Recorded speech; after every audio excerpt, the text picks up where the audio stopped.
Auspician este programa Colegio de Abogados de Río Cuarto, Gobierno de Córdoba, Municipalidad de Río Cuarto.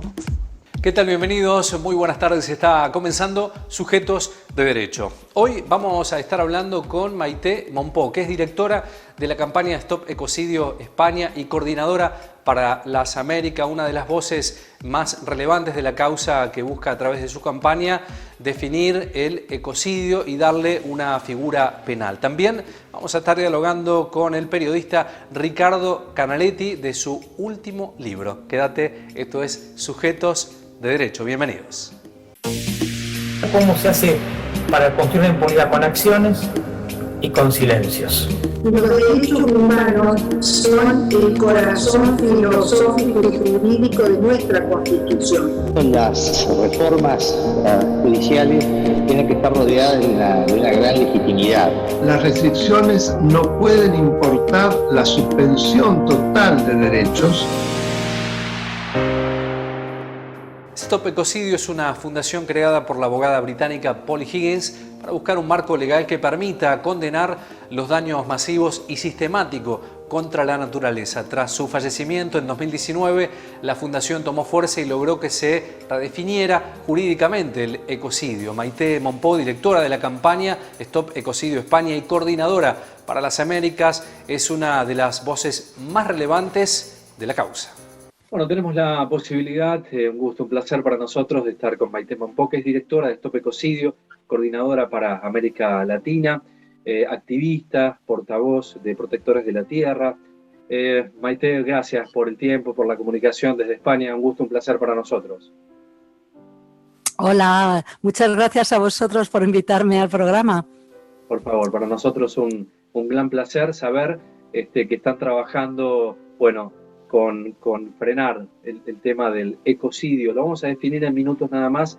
Quería tener dos datos de tu vida que tienen que ver con una edad temprana de descubrir esta acción de defensa, ¿no? Muy chica, Maite, empezaste a visualizar esta necesidad, ¿no? Sí, desde la infancia realmente, ¿no? Yo creo que hay personas que nacen activistas y otras que se hacen activistas. Yo entro en el primer grupo. No pasa nada, las dos son igual de válidas, no, no por llegar antes es mejor, digamos. ¿Qué fue lo primero que te vinculó? ¿Qué imagen? ¿Qué es lo que viste que te hiciera pensar en el tema del ambiente, siendo tan chica? Bueno, aquí en España tuvimos una figura fundamental respecto al medio ambiente español y a nivel mundial, que fue Félix Rodríguez de la Fuente. Era una ambientalista que hacía un programa de televisión, ya digo, que mostró la fauna y la flora, sobre todo la fauna, a la población española, que entonces no teníamos ni idea de la riqueza que teníamos, y luego cruzó y fue a las Américas, hizo programas también en el Orinoco, en el Amazonas, en muchos otros sitios. Y Félix fue el detonante de esta protección al medio ambiente que comenzó gracias a él, ¿no? La protección del lobo, de las águilas, del lince, de toda la fauna que hay aquí. Y yo era entonces una niña, yo me considero cachorra de Félix Rodríguez de la Fuente, ¿no? Ecocidio, ¿de qué se trata el término? ¿Cómo se define? Ecocidio, en resumen, digamos que en pocas palabras el ecocidio es el daño grave a la naturaleza. Pero tenemos la suerte de contar con una definición jurídica que realizó un panel de expertos que estuvo reunido durante 6 meses y eran juristas que venían de todo el mundo, 12 personas, hombres y mujeres, que dieron una definición legal que trata de cubrir todos los supuestos de ecocidio, de todos los supuestos de esta destrucción masiva de la naturaleza. Entonces, según esta definición, ecocidio es cualquier acto ilícito o arbitrario perpetrado a sabiendas de que existe una probabilidad sustancial de que cause daños graves que sean extensos o duraderos al medio ambiente. Eso es el ecocidio. El trabajo intenso que se empieza a hacer para transformarlo en ley, he escuchado y he leído también que siempre llegan tarde, ¿no? Estas leyes, si se hubiese hablado de esto 20, 25 años antes, la historia de nuestro ecosistema hubiese cambiado radicalmente, ¿no? Claro, bueno, en realidad empezó a hablarse de ecocidio públicamente a principios de los años 70. La primera persona que habló de ecocidio en un foro internacional fue la Cumbre de Estocolmo en 1972. Fue el entonces primer ministro Olof Palme. Y se refirió a ecocidio para describir lo que había hecho Estados Unidos en Vietnam con el uso de la gente naranja. O sea que fíjate si viene de largo. Lo que ocurrió fue que luego pasaron los años, empezó a hablarse de ecocidio, y cuando se estaba redactando el Estatuto de Roma para crear la Corte Penal Internacional, esto es la década de los 90, el ecocidio figuraba entre los grandes crímenes que se pueden cometer junto con el genocidio, los crímenes de guerra y los crímenes contra la humanidad. Pero debido a la presión especialmente de 4 potencias, fue eliminado totalmente del borrador final y fue metido en un cajón al que se le echó llave hasta que llegó una maravillosa mujer llamada Polly Higgins. Sí, porque ¿cuáles fueron esas potencias, Maite?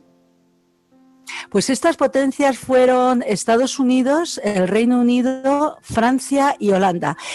Fíjate que las 4 tienen grandes compañías petrolíferas y 3 de ellas habían realizado, en esos momentos incluso Francia todavía estaba realizando pruebas nucleares en terceros países. Fueron pasando los años y desde 2017 hasta ahora hemos hecho una labor increíble porque ya mucha gente en todo el planeta han oído hablar del ecocidio, han oído la palabra, está en los medios de comunicación del mundo, están en las televisiones, en la prensa, están hablando políticos, están hablando personalidades sobre ecocidio. Entonces el logro ha sido muy grande, pero necesitamos ahora conseguir el compromiso de gobiernos para que saquen adelante la modificación del Estatuto de Roma, que es el documento que rige la Corte Penal Internacional, para introducir el crimen de ecocidio.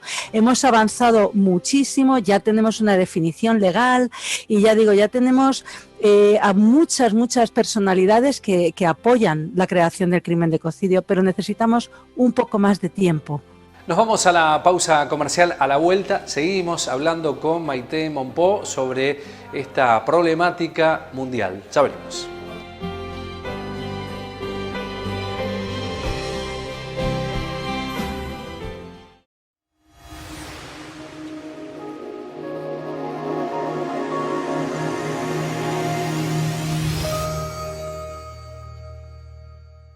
Ya está en funcionamiento el Sistema de Seguimiento Epidemiológico Responsable.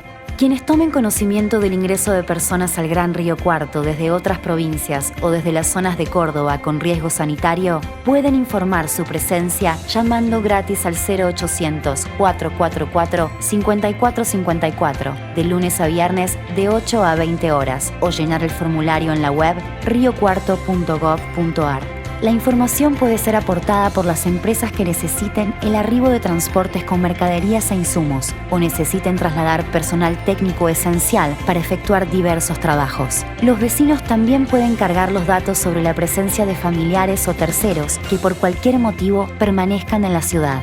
Se solicitarán los datos del vecino o empresa que informa, los datos de la persona y transporte que ingresa y la fecha estimada de entrada y permanencia en la ciudad. Es el momento de ser más responsables, ser más comprometidos y ser más solidarios para seguir cuidándonos entre todos.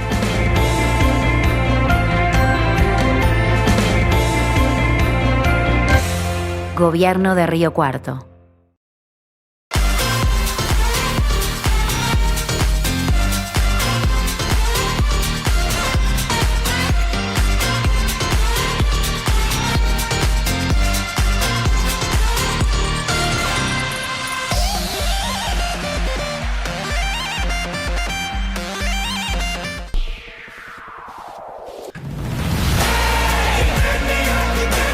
Believer,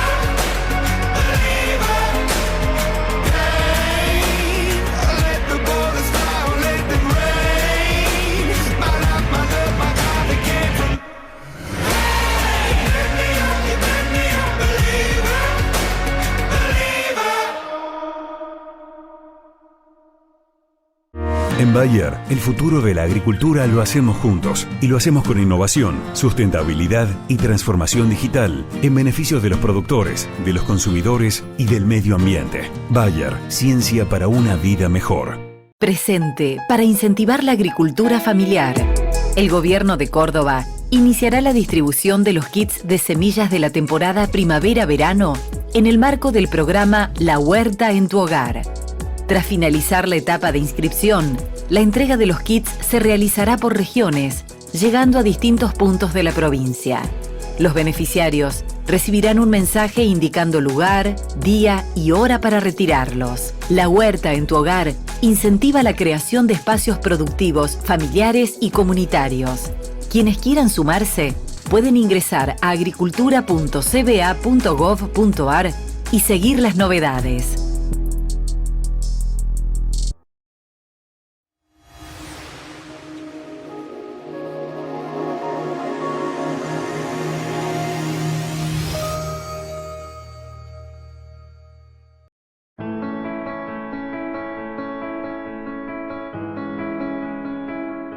Si bien quiere uno evitar, obviamente, porque es llegar tarde, penar, condenar, pero ¿qué es lo que va a prever penalmente esta figura de esta ley para aquellos que cometan estas acciones contra la naturaleza? Lo interesante de tener la ley a la vista, ¿no? Que es que ya las empresas están empezando ya a decir no podemos seguir como de costumbre, porque va a haber una ley penal internacional que condene la destrucción de los ecosistemas. Estas empresas también necesitan su tiempo para adaptarse. El hecho de tener la ley en el horizonte y digamos que si este año no va a poder ser, el año que viene seguro que sí, porque cada vez hay más voces. Todo el mundo sabe que se va a crear el crimen de ecocidio internacional, eso está clarísimo. Nosotros vamos a intentar que se cree cuanto antes, pero las prácticas ya están empezando a cambiar. Sabes que una ley penal, la ley penal rige el principio de retroactividad, no se pueden juzgar delitos que han sido producidos antes del nacimiento de la ley, pero con el ecocidio nos encontramos con la palabra duradero, el daño duradero, ¿no? El grave daño duradero. Y claro, si un ecocidio comienza a producirse antes de que esté en vigor la ley penal, sigue produciéndose mientras se crea la ley y continúa produciéndose cuando está la ley ya en vigor, ahí sí que se podría aplicar. Entonces, lo que nosotros, o sea, nuestra finalidad no es sentar en el banquillo de acusados a directivos de empresas o miembros de gobierno responsables de ecocidio. Nuestra finalidad es que dejen de cometerse ecocidios. Eso es lo que queremos realmente, ¿no? Lo más impactante es que hoy no es ilegal dañar el medio ambiente. Digo, es realmente increíble, ¿no? Es increíble porque tenemos que pensar que todo aquello que no está prohibido está permitido y es lo que ocurre con la destrucción masiva del medio ambiente. Y esto precisamente es lo que le dijo el director del Banco de Inglaterra a Polly Higgins, a esta abogada que se convirtió en la abogada de la tierra hace años cuando se encontraron cara a cara. Polly le preguntó, pero ¿cómo es posible que sigáis financiando actividades que destruyen las bases de la vida? Y entonces la respuesta del director del Banco de Inglaterra fue, porque no es ilegal. Muy sencillo, no es ilegal. Es increíble. No obstante, me quedaba con esto que empieza a haber cambios de paradigmas y pensaba en los países aquellos que estuvieron en contra y hoy empiezan a cambiar. Digo, Macron se ha mostrado activo a estas acciones. Holanda también lo ha hecho, ¿no? Sí, tenemos muchos parlamentarios y luego miembros de gobierno, incluso presidentes, como es el caso de Macron, que ya anunció públicamente que sí que le estaba a favor de la creación del crimen internacional de ecocidio. Bélgica es otro país, ahí el gobierno belga hizo una declaración el año pasado en la Asamblea de Estados Parte.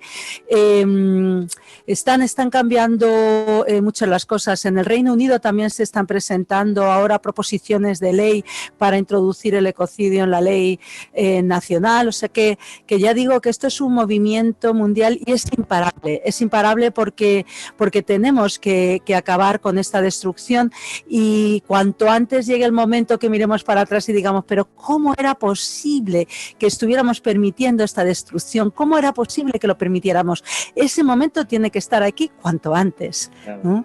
Piensa que ecocidio significa literalmente matar la casa. Entonces, en la protección de nuestra casa, el planeta es nuestra casa común, tenemos que estar todos, tenemos que estar los blancos, los negros, los colorados, los amarillos, los adultos, los niños. Aquí es la casa común de todos y todos tenemos que intervenir.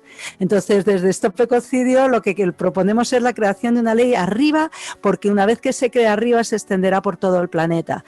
Pero también estamos a favor de todas estas iniciativas que están habiendo para defender a ecosistemas, dándoles personalidad jurídica, por ejemplo, todas las iniciativas concediendo derechos a la madre tierra, todo esto va junto, y es una cosa que se está produciendo en los últimos años y que es lo que tiene que ser, ¿no? Realmente lo que siempre debería de haber sido. Es importante repensar y reformular desde la base el vocabulario. La naturaleza no es un recurso, es un bien natural. Si miramos la naturaleza como un bien o un tesoro, siempre vamos a querer protegerla. Por el contrario, si la miramos como recurso, vamos a intentar sacar dinero de ella. Terminamos este tema, damos vuelta a la página, nos vamos a hablar con Ricardo Canaletti, con un estilo realmente inconfundible que lo ha convertido en el periodista de casos criminales más leídos de la Argentina. Ricardo Canaletti llega al fondo de las mentes más perversas de todos los tiempos. Vamos a conocer crímenes sorprendentes de asesinos en serie, su último libro. Bueno, tenemos la posibilidad, el gusto y el placer de estar con Ricardo Canaletti para hablar de su último libro, Crímenes sorprendentes de asesinos en serie. Ricardo, un gusto, un placer saludarte. ¿Cómo estás? Muy bien, gracias, igualmente. Un placer. Bueno, para nosotros también seguimos tu trayectoria periodística y también lo que significa lo editorial, los libros que son realmente muy interesantes. Este último trabajo que has realizado, Ricardo, hay una base de asesinos seriales en todo el mundo, ¿no? Sí, es en todo el mundo. Ya con el libro anterior, con el Vaticano, digamos que salí de la Argentina, por decirlo de alguna forma. Y con este sí, hay historias que tienen que ver tanto con Europa como con Estados Unidos. Y hay una en particular que está relacionada con nuestro país. Bien. Leí alguna de la información que tiene que ver con estos patrones comunes que tienen los asesinos seriales que lo van identificando. ¿Este patrón hace que repitan acciones uno con otros? ¿Hay un efecto copia en los asesinatos o cada uno tiene una génesis distinta, Ricardo? Hay un poco de las dos cosas. A ver, tanto Peter Kürten, el llamado asesino de Düsseldorf, como Ted Bundy, del cual hace poco se hizo hasta una película, y por un streaming se difunden grabaciones de algunas de sus confesiones, porque no confesó todo. En una palabra, reconocidos y famosos asesinos seriales, si vale el término famoso para este tipo, para esta calaña, reconocen en Jack el Destripador como una inspiración o como un inspirador. Como todo el mundo sabe, Jack el Destripador es un sobrenombre, es un apodo para alguien que jamás se descubrió, jamás se atrapó. Así que por ese lado yo diría que hay un efecto copia, a pesar de que la copia no es exacta, pero sí la inspiración. En cuanto a la inspiración, obviamente estamos hablando de cuestiones perversas, en lo más recóndito de la psiquis humana, pero que existen, que han existido. Eso por un lado, o sea, hay una cierta inspiración en alguno de ellos. Y por otro lado, el factor que los une tiene que ver también con su propia historia personal, en muchos casos su historia social, el medio ambiente en el cual se criaron, se desarrollaron, y eso también los comunica, por decirlo de alguna forma. Nos vamos a la pausa comercial, la segunda en el programa. A la vuelta continuamos dialogando con Ricardo Canaletti. Ya venimos.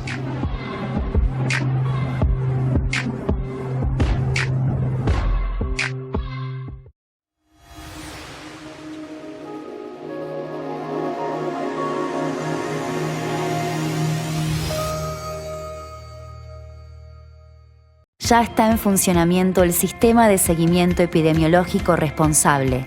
Quienes tomen conocimiento del ingreso de personas al Gran Río Cuarto desde otras provincias o desde las zonas de Córdoba con riesgo sanitario pueden informar su presencia llamando gratis al 0800-444-5454 de lunes a viernes de 8 a 20 horas o llenar el formulario en la web riocuarto.gov.ar. La información puede ser aportada por las empresas que necesiten el arribo de transportes con mercaderías e insumos o necesiten trasladar personal técnico esencial para efectuar diversos trabajos. Los vecinos también pueden cargar los datos sobre la presencia de familiares o terceros que por cualquier motivo permanezcan en la ciudad. Se solicitarán los datos del vecino o empresa que informa, los datos de la persona y transporte que ingresa y la fecha estimada de entrada y permanencia en la ciudad.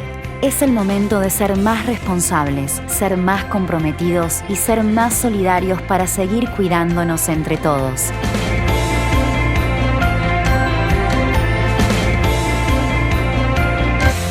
Gobierno de Río Cuarto. En Veterinaria Mendieta nos ocupamos de tu mascota y le damos toda la atención que necesita.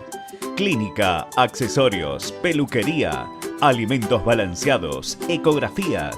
Veterinaria Mendieta, el mejor premio para tu mascota.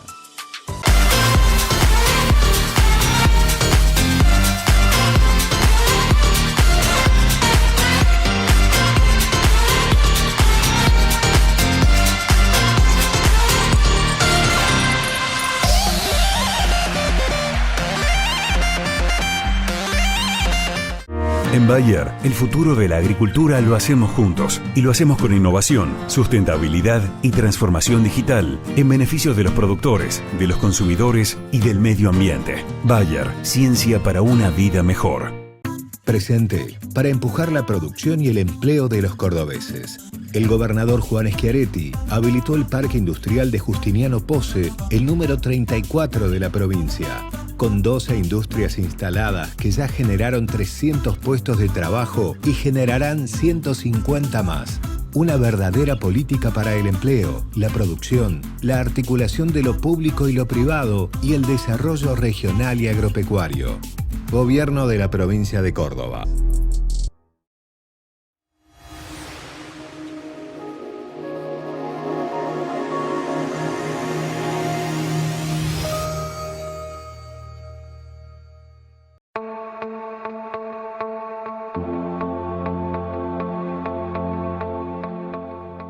El dato también escalofriante en estos casos son individuos que socialmente están, digamos, incluidos, que tienen su vida, entre comillas, natural, normal, y el impacto cuando estos hechos suceden, hemos visto hechos en Argentina y también en el mundo, de la sorpresa, ¿no?, social, que son seres que se integran a la sociedad pero tienen una conducta psicopática realmente tremenda, ¿no? Sí, bueno, se aprovechan de las normas de convivencia para, cometer sus crímenes. A ver, quien piensa en estas personas como seres con estigmas, con, qué sé yo, no sé, así tipo monstruos, de los cuales la Edad Media nos ha legado más de una representación pictórica, no, se equivoca, es como el diablo no tiene más cuernos, no tiene más pezuñas, ni nada por el estilo.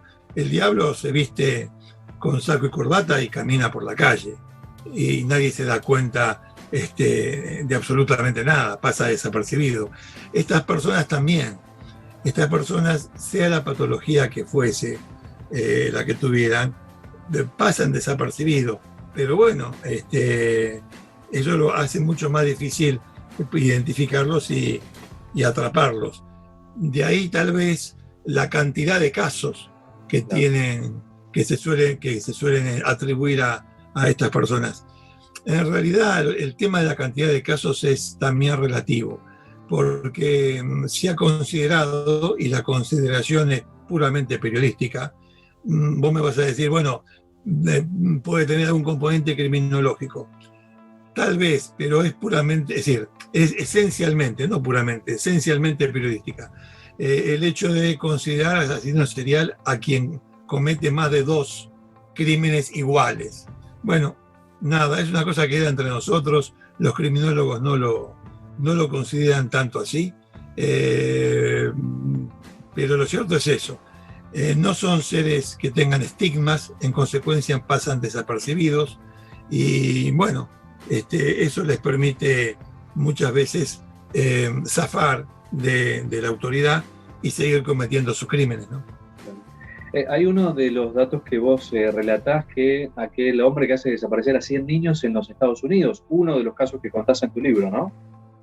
El Cuco. El Cuco es un personaje que existe en todas las civilizaciones.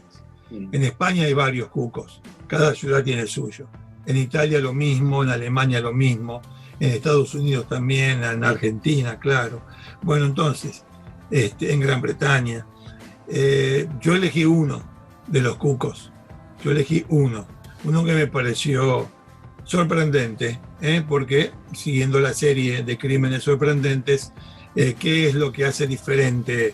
Bueno, es un poco una arbitrariedad, es lo que a mí me parece sorprendente.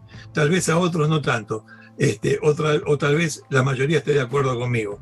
Pero bueno, este cuco es sorprendente. Sí, 100 chicos aproximadamente, porque en definitiva lo han atrapado por muchos menos. No se pudieron probar todos. Además, son personas que deambulan de una ciudad a otra y no es en esta época donde las comunicaciones y la investigación ha avanzado tanto.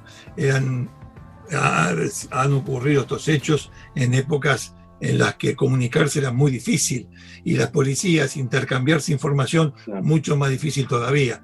Entonces, la cantidad, y a veces la cantidad es la que ellos mismos dicen, la que se pueda probar, menos mal que se han podido probar unos cuantos casos, para que esta gente reciba el castigo que se merece, ¿no? Los delitos de Charles Manson, ¿no? Y el clan, eso también se ha llevado al cine, a películas, a series. Sí, también. A ver, yo tengo un punto de vista con relación a Manson, digamos que es un producto más social y personal, familiar, mejor dicho, que otra cosa. Es decir, no es un tipo, como ha ocurrido, con una patología determinada. Por ejemplo, el Cuco sí tenía una patología determinada. El vampiro de Düsseldorf también lo tenía, a pesar de que en ambos casos los tribunales los declararon cuerdos y los condenaron a muerte. Pero bueno, estudios al respecto han puesto sobre la mesa de que tenían una patología determinada. Manson no. Manson es un producto de su sociedad y de su familia. Nació en la miseria, se crió como pudo, fue delincuente juvenil con muy pocos años, en fines de la década del 50.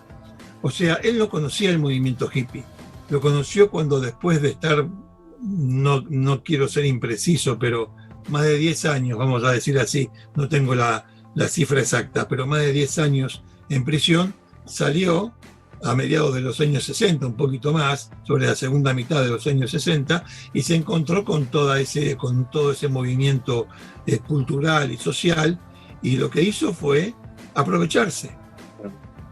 Le parecía muy fácil hacer las cosas en ese ambiente, hacer las cosas. Le parecía muy fácil hacer lo que él hacía, que era el pequeño robo, que era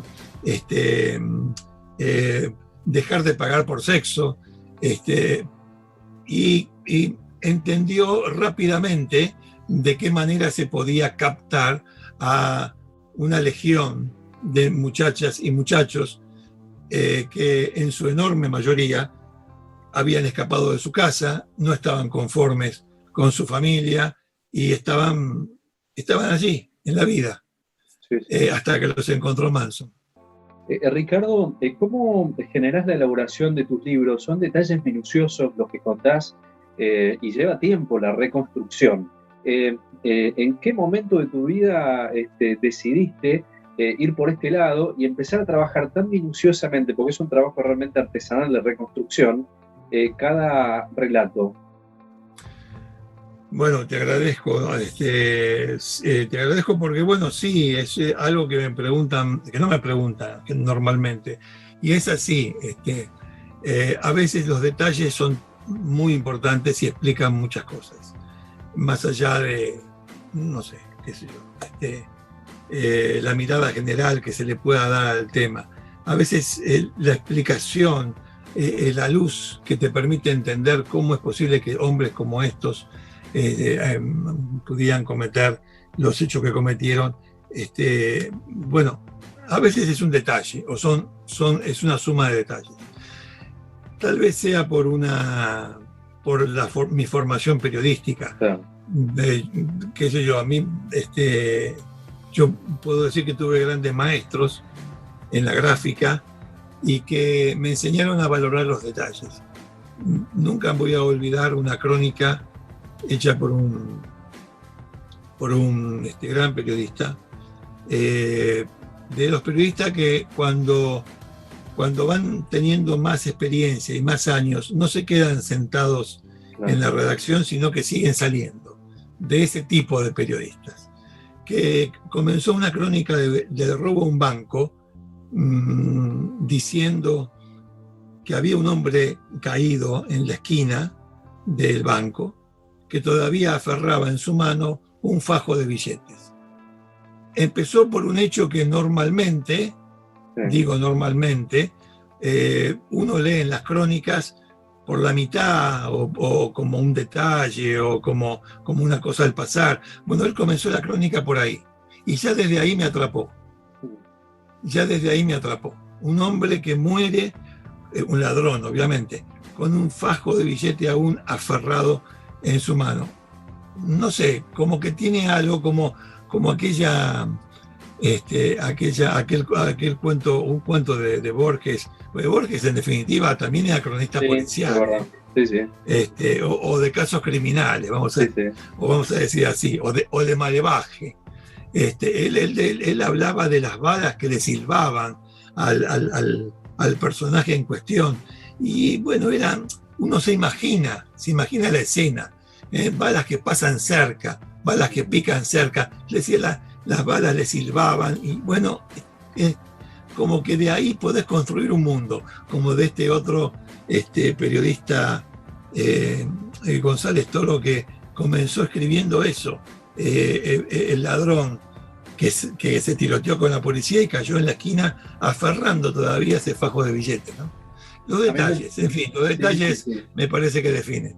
Final del programa, muchas gracias por habernos acompañado. Recuerden que este programa ya está cargado en nuestro canal de YouTube. Nos pueden seguir en redes sociales, Facebook, Twitter e Instagram. Agradecer a Diego Cid por la ropa de hoy y también al Colegio de Abogados de Río Cuarto. Desde aquí estamos grabando. Nos reencontramos la próxima semana para ser sujetos de derecho. Gracias.